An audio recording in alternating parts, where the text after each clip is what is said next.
Hi, and welcome to Basic Folk, where we have honest conversations with folk musicians on the Bluegrass Situation Podcast Network.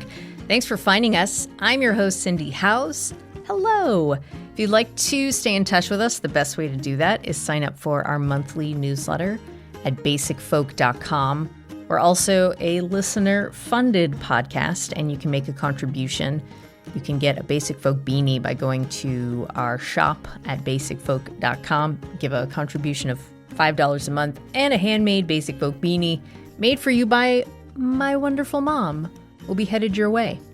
You can also follow us on social media at Basic Folk Pod, currently active on Facebook and Instagram. Whew, really good one today. Meg Hutchinson. It has been 10 years since Boston area Meg Hutchinson has released an album, and she did it super quietly. So no shade if you didn't realize that your favorite middle sister is back with some seriously devastating songs. Meg grew up just outside of Great Barrington, Mass., where she had an idyllic childhood surrounded by woods and framed by her desire to become a folk singer.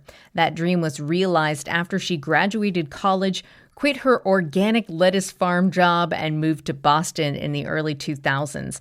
There, she wove herself into its vibrant folk community, gigging around New England, performing in the subway, and getting signed to the prestigious Red House Records, where she released 3 albums. Throughout her life, she's suffered from severe mental illness, experiencing her first major bout of depression at age 19.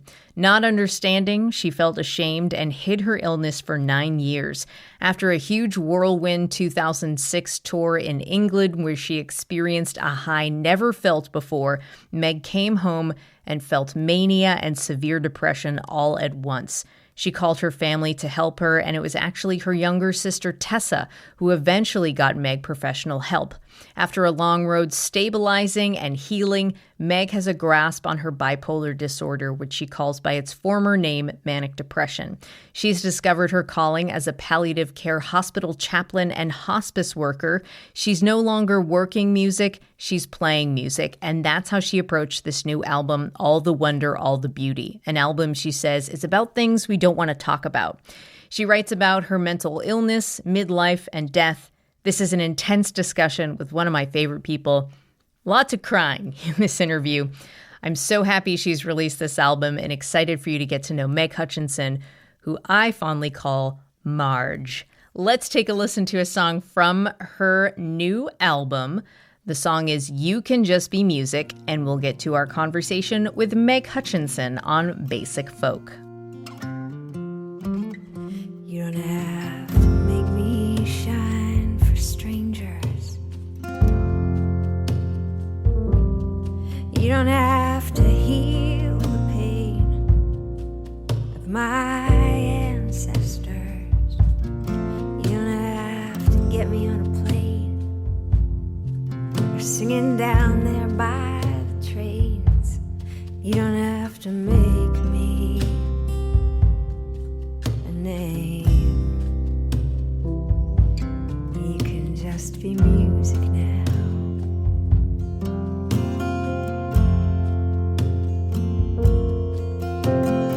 I don't know how this is done without words.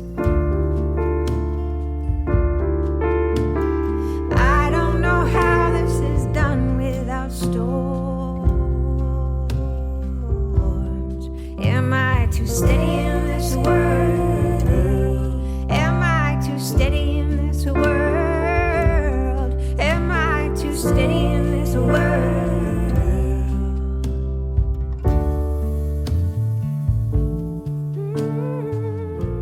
Okay, Marge, let's do this. Cindy, it is so good to see you. It's really good to see you too. Thanks for being on the podcast. This is I feel like a long time coming. It's been 20 years since we first hung out on ERS. Yeah. I feel like I've been crying all day in preparation of this interview, so hopefully we'll make it through. That's good. I think we're in the same zone, so we'll let all of our feelings out today. Okay, good. Before we start, I want to give a shout out to a podcast radio show called Song of the Soul that you appeared on in June. Excellent conversation. And of course, the documentary about your mental health journey, Pack Up Your Sorrows from 2018. If you are a Meg Hutchinson fan, you got to check both of those things out. It's required. Okay, these are some long ass questions. Here we go. You grew up in the Berkshires in Western Mass with former hippies for parents. You did not have a TV, spent a lot of time in the woods, exposed to the music of Greg Brown, Joni Mitchell, poetry like Mary Oliver and William Stafford. And you said there were so many quiet hours in the day, so many spaces between events.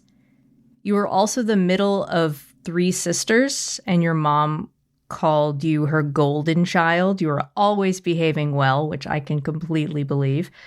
In reflecting on your manic depression later on, you have spoken about how you were quiet by nature and it took a long time to ask for help.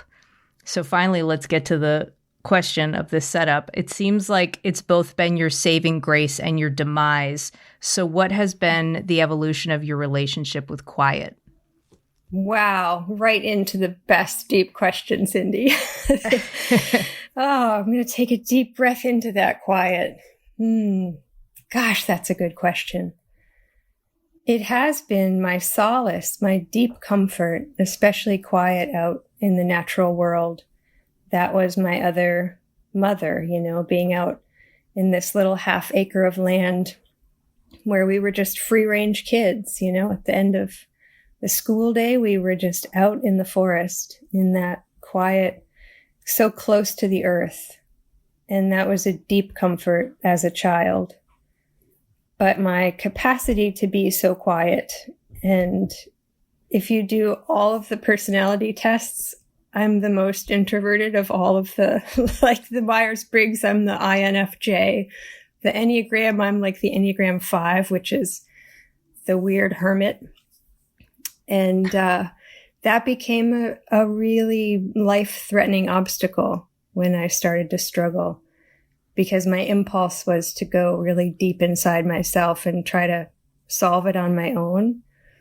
And that from my first depression when I was 19 until 28, when I had a breakdown and couldn't hide it anymore, I really kept it very close.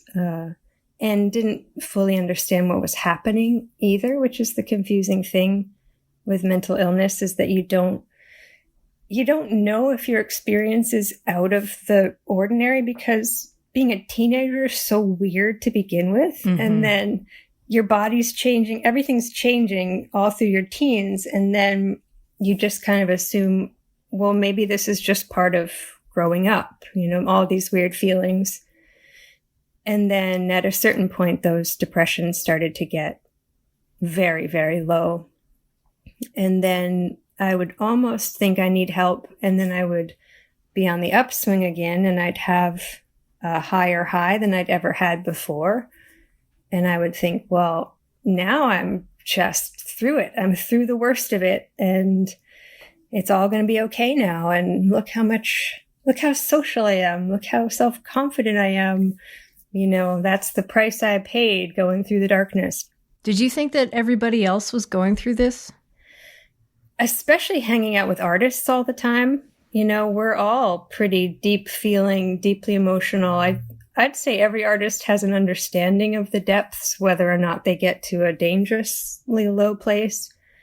They're all in that deep world. So especially because of who I was around, I thought maybe this is normal, So it really took hitting a place where my brain truly couldn't work anymore for me to realize, oh no, this is actually something where I can't function anymore. Mm-hmm. I really felt like I had early onset Alzheimer's when I went into that mixed state, and couldn't remember anything, couldn't do very basic brain function. Mm-hmm. A little bit more of your story when it comes to music. You knew you wanted to be a folk singer when you were 8. You took guitar lessons starting at 10, and then at age 11, you were given your late grandmother's 1957 Martin, which is a nice guitar. to give an 11-year-old, but it worked.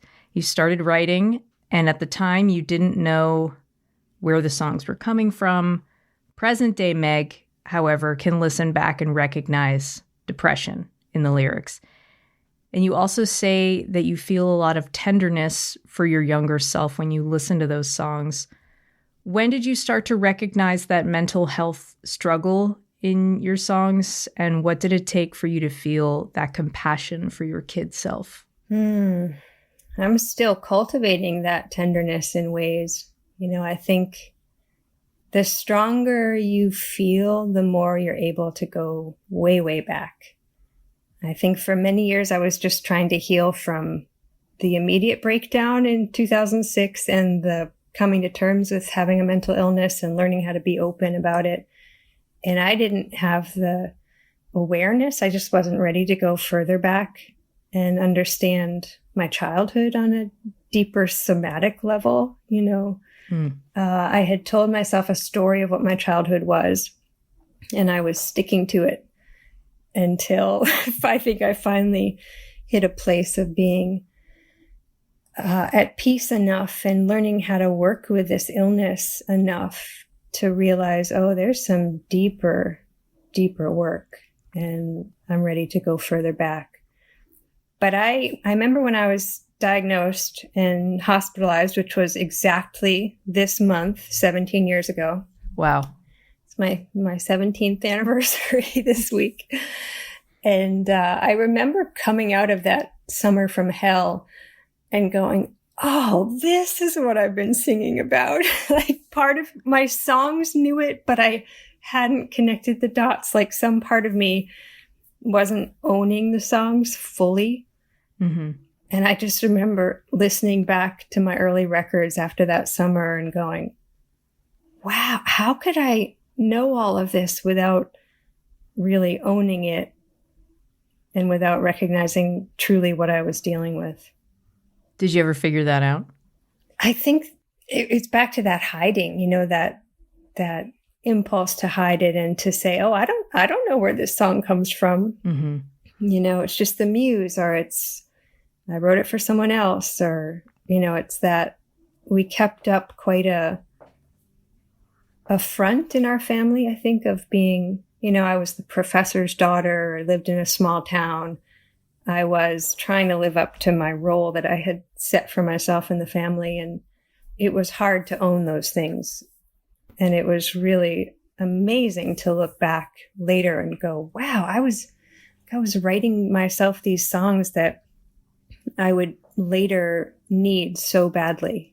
They were like these little maps that I had sent into the future for myself. And that summer I was hospitalized, there were so many songs that were very dear friends to me. It was uncanny, like Gatekeeper would just be going through my mind, or really early songs that were just these friends that I went, oh, now you're here with me. I really need you now. Wow. And now I understand why I wrote you. It was very moving. That's amazing. It's like you have a new relationship with these songs. Wow. You have been diagnosed with bipolar disorder, but you prefer to call it manic depression. You say that feels more precise. I think we've started to use bipolar as an adjective in ways that is just really negative. We use it in a casual way in life, like, oh, they're so bipolar, which further adds to misunderstanding around the illness, and I think has an implication of untrustworthiness or unpredictability, or and of course the illness has all of those levels. We're all on a spectrum, right? And there are points where the illness becomes so severe that there's a lot of unpredictability and behavioral surprises. But to me, manic depression just sums it right up. You struggle with depression, you struggle at the upper end of that range.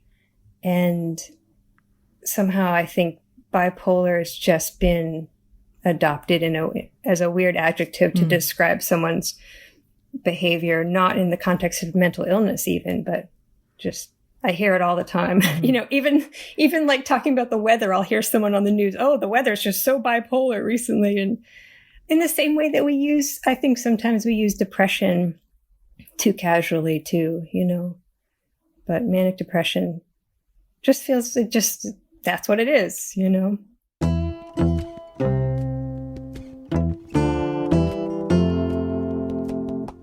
In hearing that you started to have different relationships with your own songs, what can you say about the way that you started to relate to other art that may have been inspired by depression or by mania? I was deeply grateful for the work of Kay Redfield Jamison, who's written a bunch of books, one in particular around creativity and mental illness that was very comforting to me and helped me feel that I was connected to a lineage of people who have used all of this. I think of it as having way more colors on the palette than I would necessarily want, but you look at other artists who've had a similar range like that, and you look at how they've used that, incorporated that into what they make in a way that's transformative, and it felt really helpful to get an example of how other people have used that. And it's also scary because you see how many times artists have not survived that, especially in generations where there were fewer options for treatment, less awareness. And I think for artists that tend towards the manic side more than the depressed side, there are fewer reasons to stay on medication because that high can be really enchanting. And I guess I'm lucky that I tend towards the low end in the illness much more than the high end, because I think that helps encourage one to never miss a day of medication. You feel like, oh no, I know those depths. And so I think it's harder for artists that tend on the more manic side as their, the side that they lean toward. It's harder for them to treat the illness consistently. I remember you talking about the fear of losing your creativity, and you've said creativity and mental illness are very connective. What was the process of getting over that fear and remaining connected to your creativity, and how do you work to maintain it? I still have that fear. I definitely worried in the last 10 years. I worried that it was changed forever. And, in that time, I'd gone back to school. I'd spent 4 years in grad school. My brain had been very full of other things. But I was wondering how much of this is that I've been meditating for many years. How much of this is that I've been on this, it's an anti-seizure medication. So it literally keeps the brain from lighting up in these, electrical activity that's too far above baseline. Oh, wow. And so that, of course, has an impact. And then I wondered how much of it is that I'm just doing well. And the songs have served this function of helping me when I'm really struggling. So how much of this lack of writing new material is a function of just doing well, so I had all these questions and I just felt really out of touch with it for many years. And of course, the less you make it a regular practice, the harder it is to reconnect with it.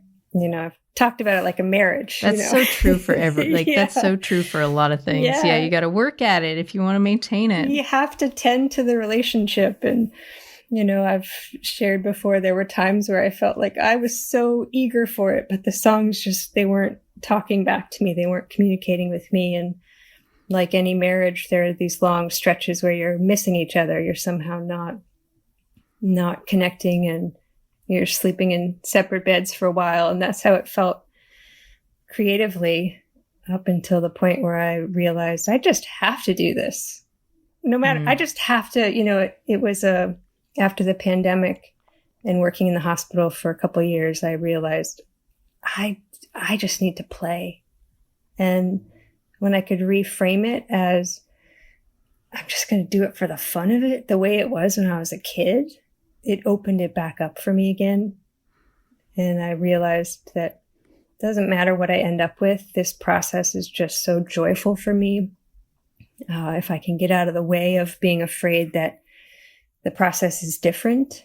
I think early on it was just creativity would just happen in these like lightning storms, right? When it comes over you, you stop everything and you have to write, and it just feels very intense.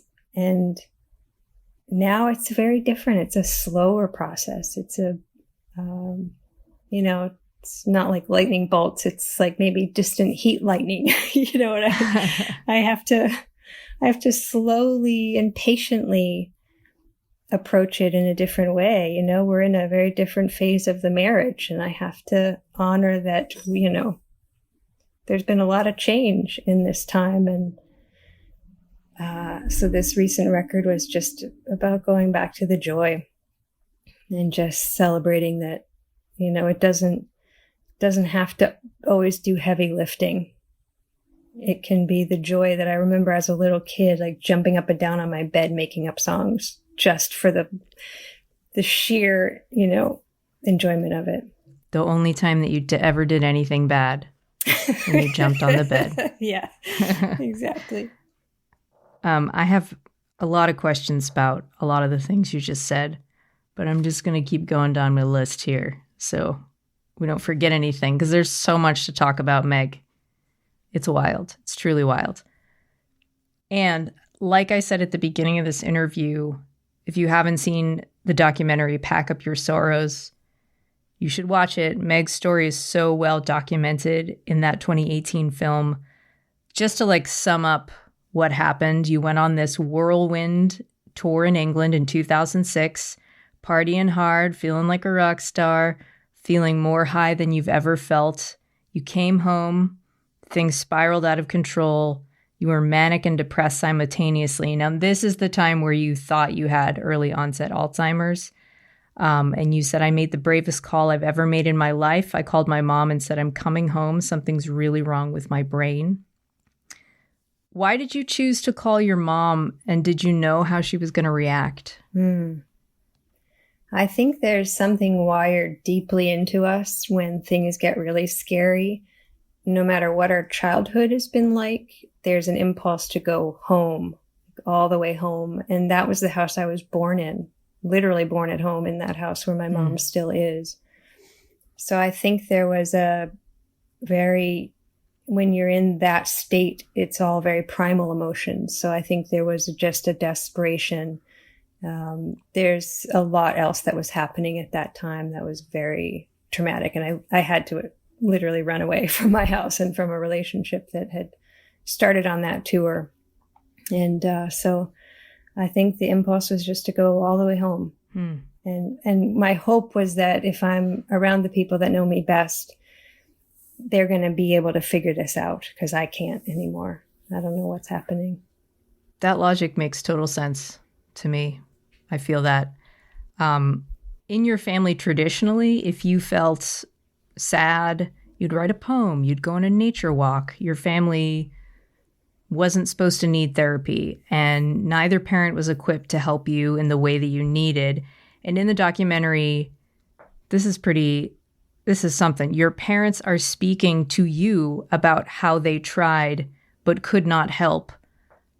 What do you know about how difficult it was for them to talk about this to you in the documentary, that they tried and tried but could not help their kid?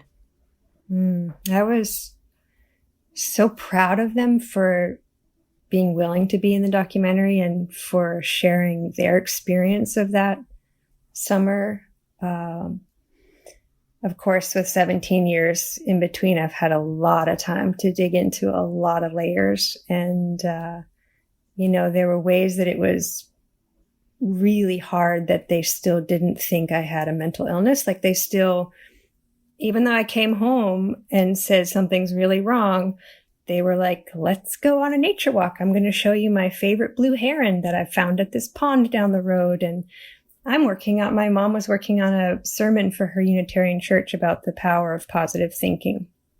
So for the first days when I was home, I am not exaggerating. We were doing nature walks and I was being read these power of positive thinking quotes, and it was horrible. I mean, it was absolutely terrifying because I was so much more unwell than my parents could conceive of. And I think that parents have a deep, deep need for their children to be okay. And in their own way, they were bringing all of their tools, their poetry, and the closest my parents got early on to, for me, what felt like them getting how serious it was. Is I remember my dad came over to my mom's house. I was sitting on the screen porch and he looked at me and, these are hippies, right? Former hippies. And I remember he said to my mom, he didn't know I could hear, "Boy, it looks like she's been on a bad acid trip." And I remember thinking, okay, at least my dad has this frame of reference for what a bad acid trip feels like. So we're on to something here. But it was really my younger sister who had just started at Smith School of Social Work. She was in her first semester. And she was the one who, my sisters, both of them, recognized, oh, this is much more serious. And she came driving home from school and she just started Xeroxing everything she could give my parents to try to help educate them. And my sisters were the ones that said, we recognize you need more help. And so they helped me get to the hospital. Tess appears in the trailer for Pack Up Your Sorrows. And I was like, oh, I have to watch this. Like, I did not know that part about the story, that Tess is the one that had you committed. You did not want to go back to the hospital, and she actually committed you. And she says, the day that you were committed was the day I loved you more fiercely. And she talked about how it was like not a human love. It was like an animal protectiveness. Like every time she appears on screen, I like start weeping like I am right now. And I've met Tess and I've always admired your close relationship with her. How did it fare through the first years of your treatment? I mean, she is such a blessing in my life. From the minute she was born, she's 4 years younger, I was desperate for a baby sister. Like, all I wanted was to love on a little kid, and then I got this sister and she has this ferocity to her love. It's just, when you're that depressed, you can't feel anything. You're so far beyond sadness. And I couldn't feel love. I couldn't receive love. I couldn't feel it, but I could feel her ferocity. It was like she was pissed. And to this day, we have this ongoing joke that if I were to ever die from suicide, she would be so angry. She would haunt me through all my future lifetimes.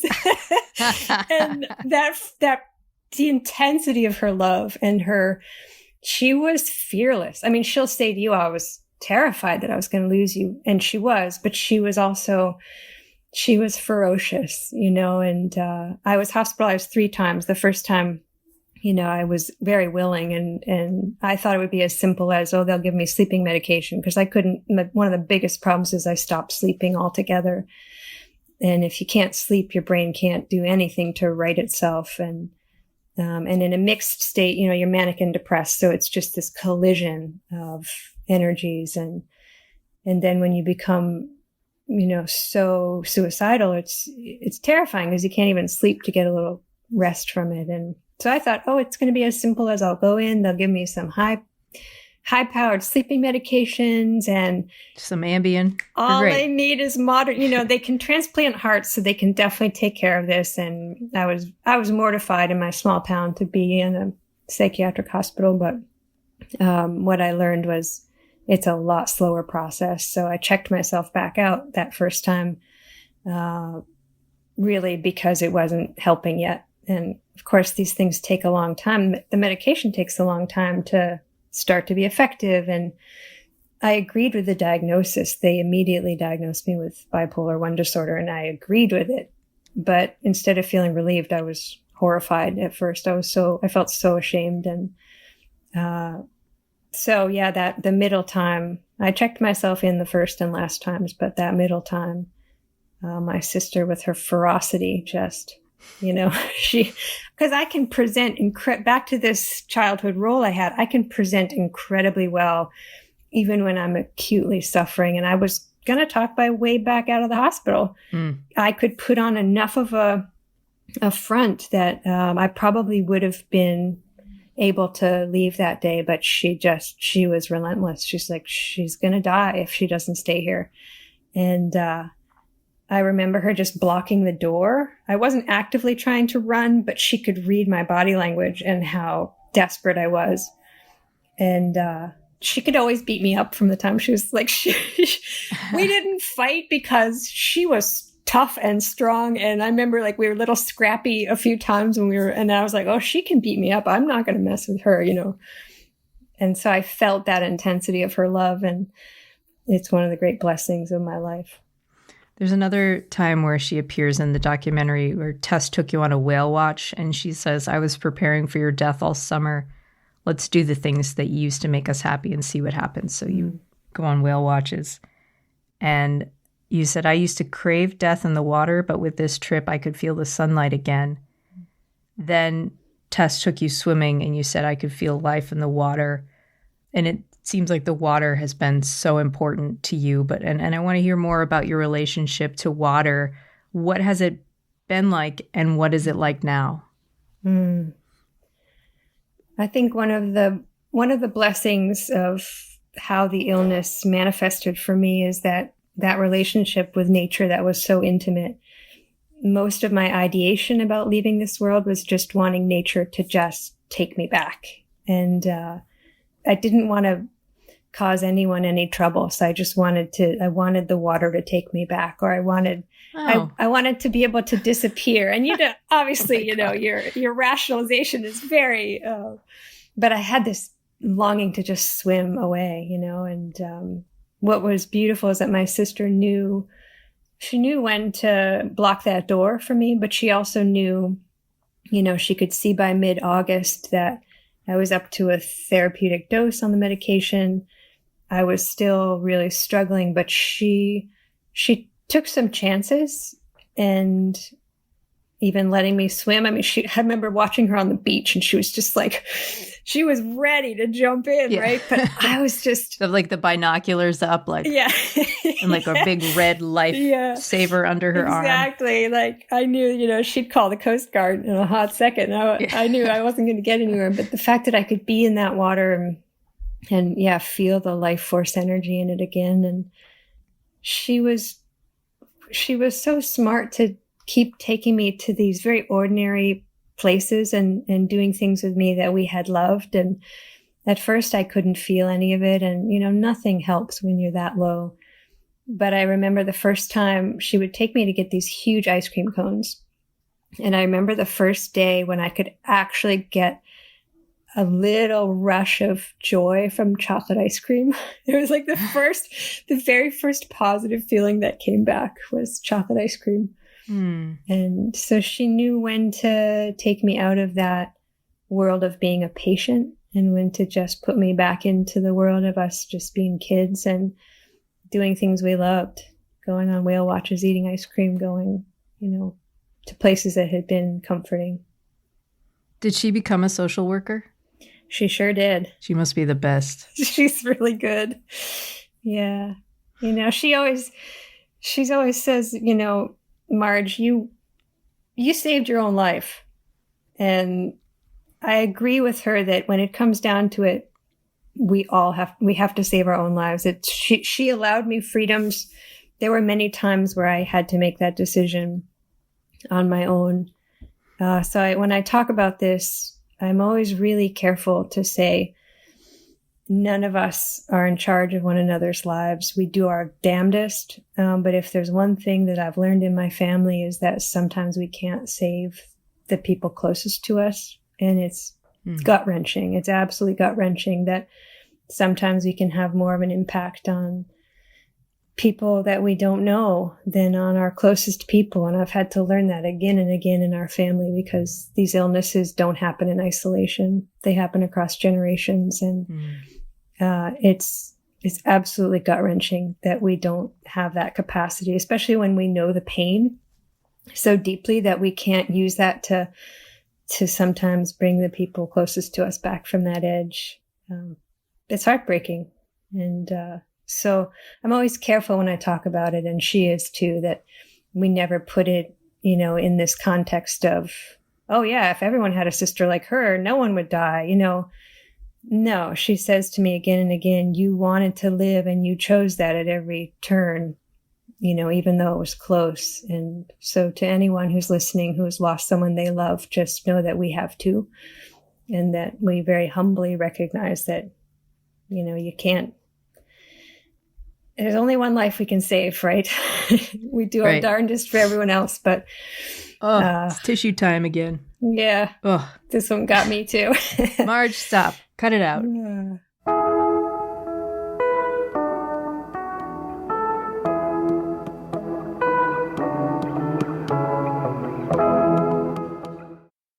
All right. I'm so excited and ecstatic for you for this new record, all the wonder, all the beauty. You've said this whole album is things we don't want to talk about. And this is where we talk about the music as play. You are here not to work music, but to play music, be playful. How do you remain playful in these hard topics of death, middle age, depression? So many of these songs came out of my last super hard depression, which was in 2018, the year I turned 40. Perfect timing, perfect timing for the midlife journey. And that's the other thing I want to say too about living with these illnesses, that even when you do everything right, it's still something you work with your whole life. What I've learned is that recovery and healing is just not a linear process. It's a spiral and you come back around. And so some of the really hefty songs on this record came out of that low in 2018. And I would say the joy and playfulness came in when I was just having to put the critic away and actually make this record and take these little scraps that I'd been holding through so many years that I didn't know how to finish and just say, I'm going to play. So musically, I found a way to be really playful on this record and to fill in gaps where I maybe couldn't find words in the way that I maybe feel like I used to be able to allow the music to give me those other subtle things that maybe the language is getting simpler, but the music is getting more nuanced. And so it is kind of funny that this record it's all things that we don't want to, grief, midlife, mental illness, loss. But I think that the song You Can Just Be Music might be that song that reflects how my relationship with it's changing. And, music's been kind of a serious thing in my life. Like it's had to be very weight bearing. I know other people that music's just always been joy and play. And, for me, it's been really weight bearing from the time I was a little kid. Yeah. I turned to music to calm my body and not to, dance and be silly. And so, yeah, this record, there's some really hefty stuff in there, but the process of making it was very joyful, very playful, just figuring out how to finish these songs without being critical. And it was so fun. I was just trying stuff out all by myself in my house, like ridiculous harmonies and trying the full range of my voice that I would never have dared to try in front of another human being. And it was truly playful, and it was truly a way to kind of, after a bunch of years in the pandemic, I just had so much I needed to get out, Yes, your voice does feel very open on this album, which opens with this song, All the Wonder. I've made some assumptions about this song, and I'd love to see if I'm correct. I love the use of space in this song. There's like 3 times where I'm like, okay, the song's over. And then you're like, nope, it's not over. False endings. It's a DJ's worst nightmare, but yes. I love it. I wonder what this has to do with you discovering how to live between hope and fear. In your Buddhist teachings, you discovered the third option, which is to rest in the space. So how does that space make it into the record? I definitely, I work in hospice now, so I work with people who are at the end of their lives. And this recognition, this deep integration of impermanence is something that I hope we can all be awake to, because it changes the whole quality of your life when you're just aware of how precious it is, how briefly we're all here. And I didn't set out intentionally to have those pauses. There were some reasons technically it happened, because I had the chorus, which is a different time than the verses. I don't know music theory at all, but it changes from this like waltz into something else in the chorus and then back to the waltz. And I didn't intentionally be like, oh, it'd be so clever if I left a break here and people would think it was, the end. And some of it was I just couldn't figure out a smooth transition into that chorus. It wasn't the Buddhist teachings? Well, my intention originally was like, I'll just go in and I'll squish them together the way you can in Pro Tools. And then I was like, oh, I really love this. I really love this moment of quiet, and hoping that, that the spaciousness of recognizing how brief it is. I think I said we really aren't here very long. If we're lucky, we wake up. Yes. And that's the biggest takeaway of the suffering part of my life is waking up to the beauty. It's many small deaths in the course of a life when you live with this illness. And boy, it makes the beauty of the world just so vivid, so precious, because you've had these many small deaths along the way. The song Scattering My Ashes, especially where you sing It's Better to Practice Dying, completely wrecks me. Meg, you have a master's in divinity. You've been studying with a Tibetan Buddhist monk in Boston since 2009, and you work as a palliative care hospital chaplain and a hospice worker. I have heard that the secret to happiness is thinking about death at least 3 times a day. That's what I hear. Do you think that's true? And how often do you think about death? Also, not the first time Meg Hutchinson has sang about her own death. You know my catalog better than I do, Cindy. Well, meditation on death is at the core of Buddhist practice, is that awareness of impermanence and awareness of the preciousness of life, especially the preciousness of human life. From a Buddhist perspective, we only get to be in a human consciousness every now and then. It's pretty rare. In the scheme of the infinite lifetimes we have, this is a particularly precious one, because in the human life, we have just enough suffering. The Buddhists say just enough suffering to find a spiritual life and to wake up. And that in these higher realms, life's too easy and you don't have any reason to have a spiritual life because everything's going really great in these godly realms. There's just no suffering. And in these lower realms, you don't have the tools to do the practice. So the human life is very precious from a Buddhist perspective. But I also have always been awake to it in a particular way. Like in second grade, my god sister died of cancer. And I think even as a little child, I remember standing there, outside her window toward the end of her life. And I remember the wind was just blowing the curtains and the grown-ups weren't letting me be in there because they thought I was maybe too young to see her that way. And I remember that my feeling being out, in the driveway looking up at her window, my feeling wasn't of fear. My feeling was, I'm supposed to be in there. I'm supposed to be with you right now. And also, I think there's something about being 8 years old and, being aware of loss in a way that, and loss of a peer, it's different from losing an elder. I think loss of someone your age who's appeared vibrantly healthy. And it was a very early awakening to the fact that we have no idea how long we get to be here. But it's been a very interesting relationship with death, both within that 1 year of my breakdown, I sat with my grandmother through the most beautiful end of life that I've ever experienced. This absolutely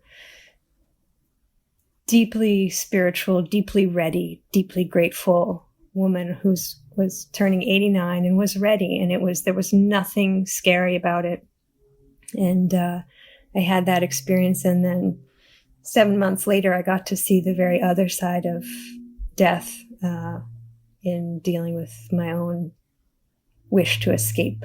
And so it's been a very complicated relationship, but I've chosen to stay right up close to it, keep a close eye on it, Right. With your binoculars and your lifesaver. Yeah, I see the absolute beauty of it, but I also see, how I've had to deal with the other side of it, which is the more scary side of it, So if I think of it from the perspective of having numerous lifetimes, however you want to perceive that, I feel that I'm someone who's spent a lot of time with it. It's familiar to me, that threshold. And I know it from the beautiful side, and I know it from the dangerous side, or I don't know how to describe it, but yeah, it's been at the core of my life. Without violating any HIPAA laws, yeah. When you are with somebody at the end of their life in hospice and they're afraid, how do you handle that? You follow their lead. You don't say, "Oh, don't be afraid," or you try to regulate your body very, very deeply so that your presence can be a comfort, even though often it's not about what you say, and you're not trying to talk someone out of what they're feeling.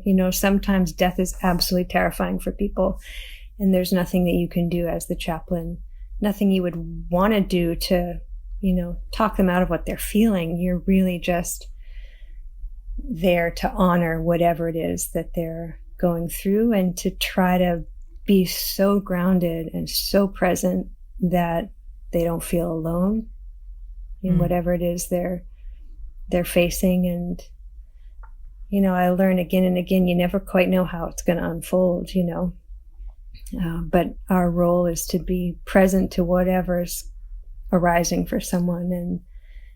And sometimes, certainly in this work, nothing leads me to believe that death is a terrible thing or a scary thing, or I don't feel that energy just disappears.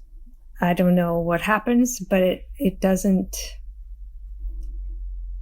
sometimes it's not about reassuring people, but it's just saying, I've been present at this threshold many times, and I don't know, I wouldn't even necessarily say that, but it's just about being present. And I think, as my sister could do with me, being fearless in the presence of someone else's pain can be very grounding.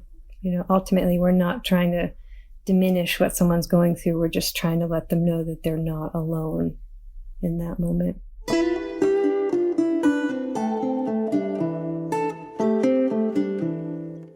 With the new album, All the Wonder, All the Beauty, where you're no longer working music, but you're playing music, how does the post-album promoting mode feel versus previously? What are you doing different?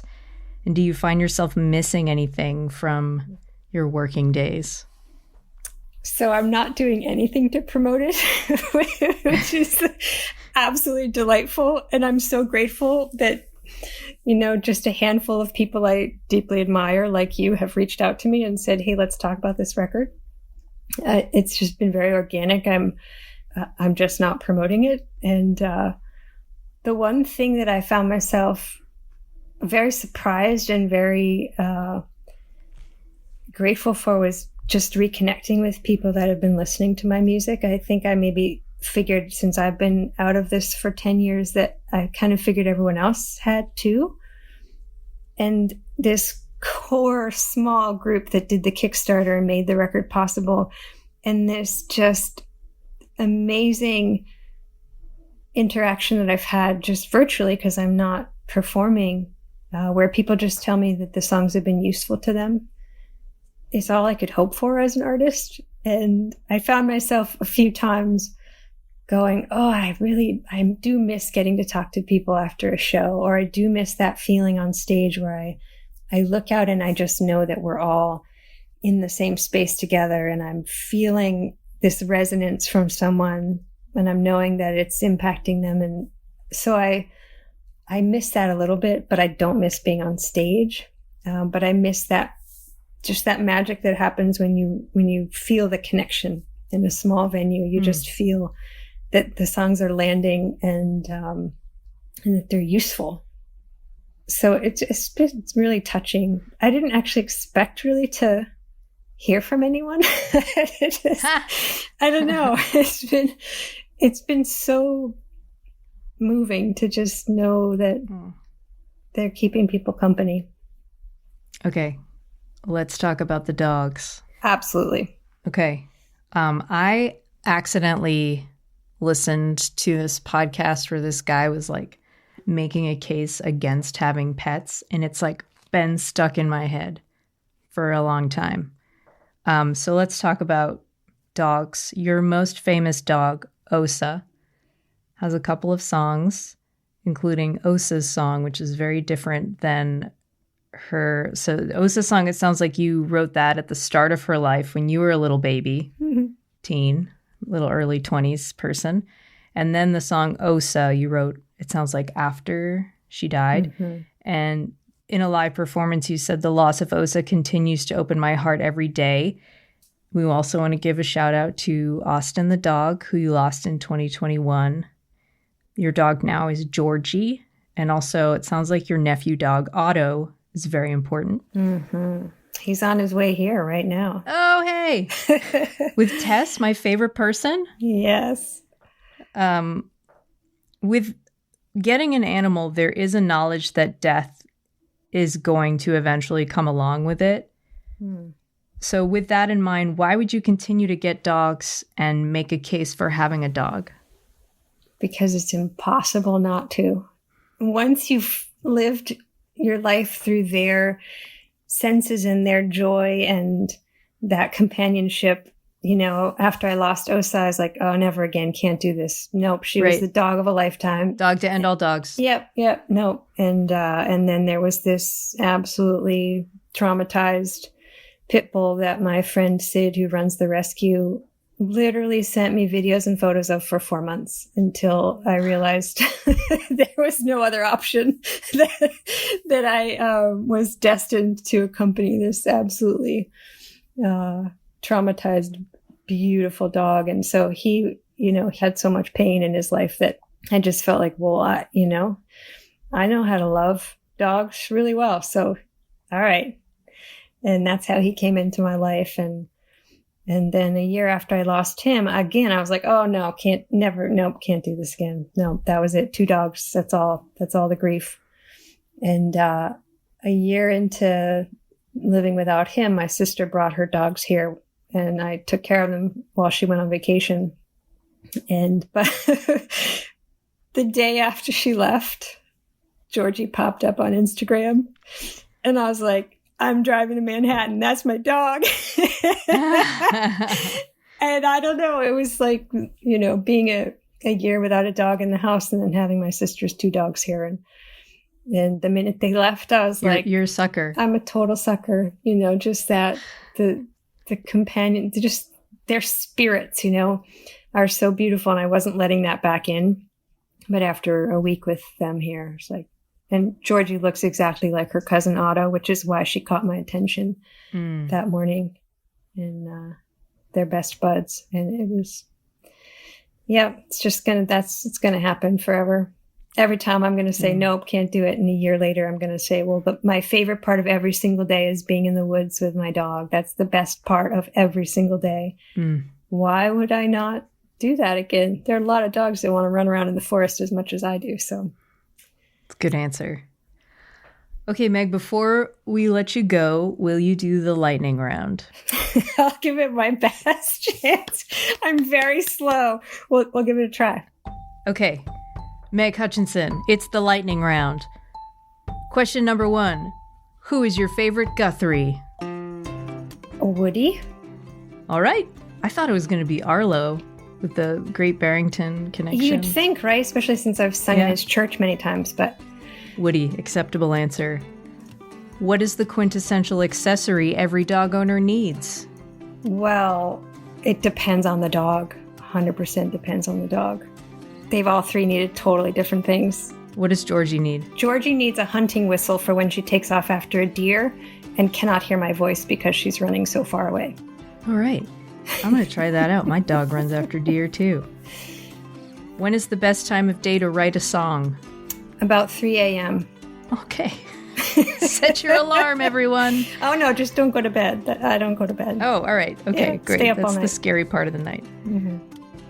When was the last time you went swimming? Last week. What is a book I should read? I kind of stopped reading after school to clear my brain, but Stephen Jenkinson writes some very interesting, challenging books. And he wrote a book, Die Wise, that's very compelling. I love a challenge. Okay, just a few more. What is your most useful non-musical skill? Listening. What is the best road snack? Gosh.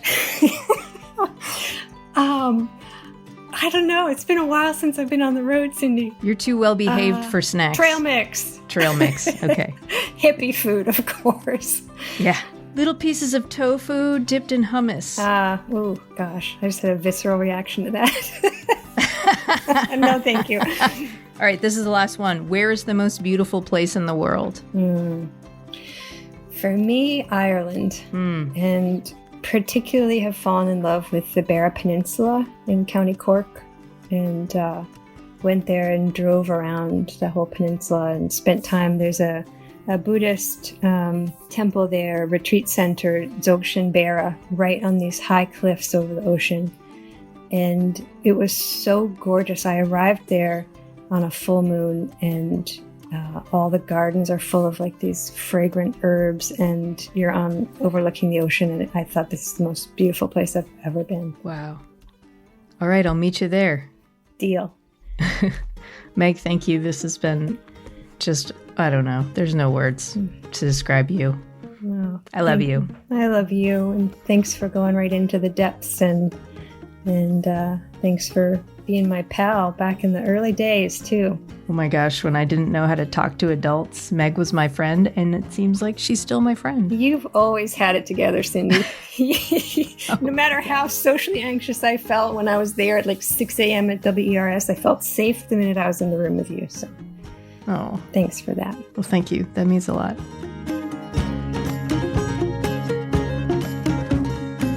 This episode of Basic Folk was so rightly produced by Sarah Wardrop.